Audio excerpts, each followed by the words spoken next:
آج ایک کالعدم تنظیم کی جانب سے جو جی ٹی روڈ پر مظاہرہ کیا جا رہا ہے اس کی وجہ سے امن و امان کی صورتحال کشیدہ ہے. اس میں سرکاری اور نجی املاک کو نقصان پہنچایا گیا ہے. اس میں جان و مال کا نقصان بھی ہوا ہے. اس سلسلے میں جو تفصیلات ہیں اس سے آپ کو ابھی آئی جی پنجاب صاحب آگاہ کریں گے جو میرے ساتھ بیٹھے ہیں اور بتائیں گے کہ ہماری حکمت عملی کیا ہے.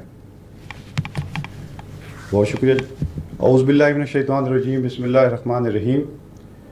کالعدم تحریک کی جانب سے پرتشدد مظاہرے، توڑ پھوڑ، سرکاری اور نجی املاک کو نقصان پہنچانے سمیت پولیس اہلکاروں پر حملے آج پہلی بار نہیں ہوئے. انہوں نے ہمیشہ ریاستی ریٹ کو چیلنج کرتے ہوئے شرپسندانہ رویے کو فروغ دیا. اسی طرح 2017 میں بھی توہین رسالت قانون کے نام پر بھی انہوں نے فیض آباد میں دھرنا دیا. کیا ریاست اس بات کی اجازت دے سکتی ہے کہ کوئی ایک گروہ پورے ملک کو یرغمال بنا لے اور وہ جسے مجرم قرار دے اسے سزا ہو، جسے بے گناہ کہے اسے رہا کر دیا جائے؟ ان کی مرضی کے مطابق ریاست اپنے قوانین بنائے اور داخلہ و خارجی فیصلے بھی اسی گروپ کے من پسند ہوں.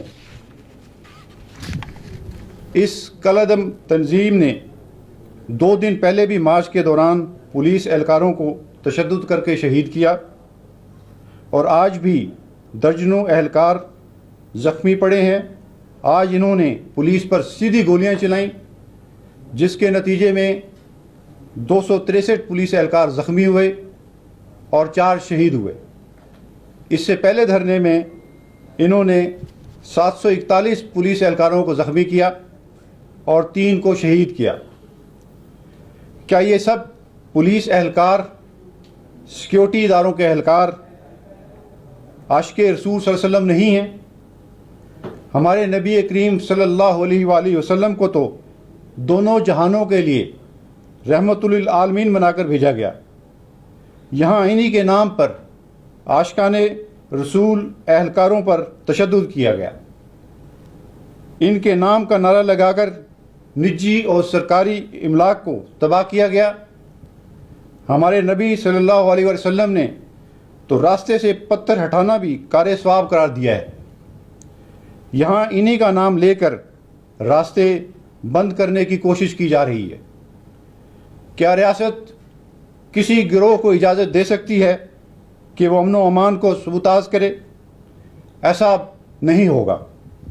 پنجاب کے ہر شہری کا تحفظ ہماری ذمہ داری ہے. ہر شہری کو پرامن ماحول کی فراہمی ہمارا فرض ہے اور امن و امان کی فضا برقرار رکھنا ہمارا مشن ہے. ہم قانون کی عملداری کو انشاءاللہ یقینی بنائیں گے. بہت شکریہ.